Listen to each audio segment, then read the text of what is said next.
Well, welcome back to the Garden of God. The damage is done. The summer pruning is done. So everything's over on this side that was touched. You may not be able to see much from this perspective. And, well, the one apple. I did touch the apple. I just took off one branch on that one, but let's go around. Let's just do a quickie update for documentation purposes. I don't know if this is all that interesting to anybody, but I couldn't do the pruning with, and hold the camera. I don't have an assistant with me today, so I don't have an assistant with me ever. So let's take a look. Here's the Peachy Keen Peach. I left it pretty thick still, but you can see how the center is opened up. It's good for scaffolding branches on the bottom. It's got, 5 there, so I didn't want to go any deeper on that. But I opened up the center and took off quite a bit on the top. Galaxy, white flesh, donut shaped peach. That one didn't need much, just a little opening up in the center. Flavored Delight Apium, you can see I cut that one back, although it was already in a really nice shape. It's well set up for the future, but that one just took some size off it. It didn't take off any scaffolding branches. And then the other one in this area is you can see the carnage left behind from all of this. There's a lot of carnage all over. The Eva's Pride Peach. This one you can get a feel for, the lower scaffolding branches and the open center for airflow and sunlight penetration. And I didn't take much off this one. I hardly took anything off this one. It's a nice size. I don't think it's too much for next year. So moving on to the spicy nectar plum. You can cut back a bit. Center opened.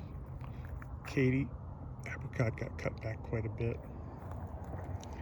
The May Pride peach.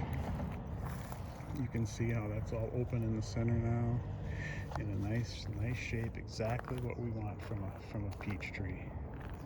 Gold Kissed apricot didn't touch. Cotton Candy apium got cut back quite a bit. It was almost like 8 feet tall at points, but other than that, the shape was pretty good. I did take off one scaffolding, or two, you'd call these scaffolding branches, that were just going to be growing at too vertical, too upright. If I didn't take them off now, I'd have to take them off later. Back there, the other Flavored Delight apium, looking good, open center, the shape we want. Here again, Desert Delight nectarine.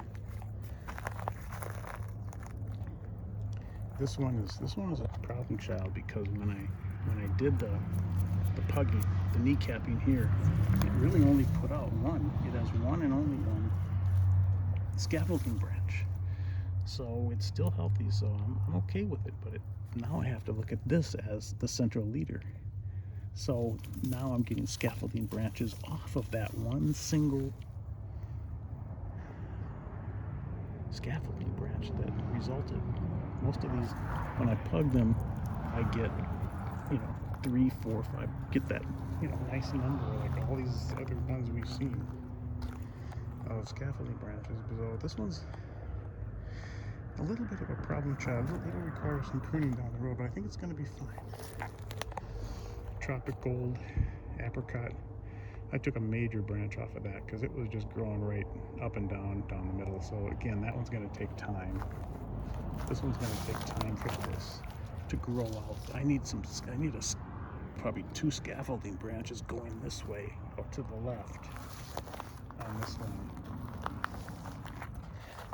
Lecot apium opened up, doing well, and you can see I cut back the Tropic Snow white flesh peach quite a bit. The center's open. It was just such a thick bush, I had to do it. Yeah, it's a little scary. This is the first time I've done this actually, and you know, once you get into it, it's you can get a routine going on it. But at first, it's a little scary, just, you know, lopping off some major branches off these things. But I'm confident that I'm doing the right thing here, and we'll see. We'll see next April, May, June how these things flower out and how they flush out when they break bud in the, you know, like in February, March, and if we get fruit off them, which I know we will. So that's it. Oh, well, you know what? There's the one more, just the one more, the apple. This is a tough decision because this is the one where you're gonna have, they like a central leader on these. You don't need to open them up like a peach. It's probably not a good idea at all even to open it up like a peach, but if you want some scaffolding branches off that central leader, you almost have to cut it. So this is the way it was, you know, out of the pot from the nursery, and you know, it's got scaffolding branches going to the side. I think we're good. This one probably it's going heading down, which is the wrong direction. This one as well. I may come back and get those here shortly. But this is the one where, this one right here is like, it's like becoming the central leader, even though this looks like it was the central leader here. This has become the central leader, so I just cut off this one branch right here to encourage this growth, and we'll see where these go. This is a tough one. I'm not even 100% sure I'm doing the right thing on this one, but time will tell. And you know, one thing I've learned in this is that sometimes you just have to take some risks, and it's a very good thing. It's a good and healthy thing to take some risks and experiment. You have to experiment. Because sometimes, you know, people say this and this and this and that, and you experiment and you find out that, you know what, everybody's not right. People say things that either are wrong or they just don't apply to you or your microenvironment. So you got to take some risks and experiment. That's it for today. Thanks for watching.